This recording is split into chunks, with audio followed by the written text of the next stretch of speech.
या न्यूज बुलेटिनचे सहप्रायोजक आहेत गोकुळ। कोल्हापूर शहरात आगामी निवडणुकींच्या पार्श्वभूमीवर मोठ्या प्रमाणात पॅचवर्क आणि तात्पुरत्या डागडुजीचे काम सुरू असल्याचं चित्र दिसत आहे। मात्र ही केवळ निवडणूक डोळ्यासमोर ठेवून केलेली तात्पुरती उपाययोजना असून यामुळे शहराचं खरं रूपांतर होणार नाही अशी टीका सामाजिक कार्यकर्त्या रश्मी साळुंखे यांनी केल्या। साळुंखे म्हणाले की लग्नाआधीची घाईगडबडीची तयारी जशी तात्पुरती असते तशीच ही कामं आहेत।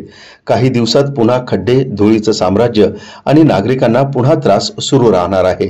नागरिकांना अशा तात्पुरत्या दिखाऊपणाला बळी न पडता प्रशासनाकडून ठोस दीर्घकालीन कामांची मागणी करणं अत्यावश्यक असल्याचं सांगितलं। निवडणुकीच्या तोंडावर सुरू असलेल्या या घाईगडबडीच्या कामांच्या विरोधात आवाज उठवून नागरिकांना जागरूक राहण्याचं आवाहन त्यांनी केलं आहे। तर आता महानगरपालिकेचं पॅचवर्कचं काम सुरू आहे, म्हणजे थोडक्यात म्हणायचं रस्त्याचा मेकअप सुरू आहे। तर 100 कोटी घोटाळ्यानंतर महानगरपालिका खडखडून जागी झालेली आहे आणि रस्त्याचं काम अगदी जोरात सुरू आहे। म्हणजे लग्नाला कसा नवरा येतोय नवरी येत्या त्या पद्धतीने आता हे कामं सुरू झालेली आहेत रोडची।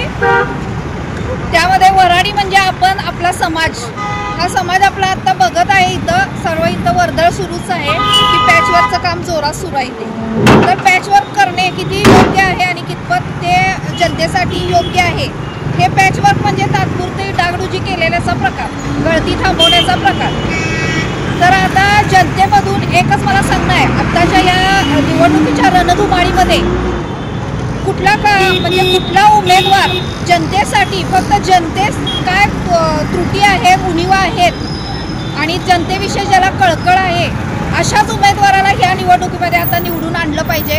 कारण हा जर काळा बाजार थांबवायचा असेल आणि जनतेला जर इथून पुढचे दिवस चांगले बघायचे असेल तर जनतेने योग्य उमेदवाराला मतदान करावे आणि योग्यच उमेदवाराला निवडणुकीस उभं राहण्याची संधी द्यावी। जय हिंद, जय महाराष्ट्र।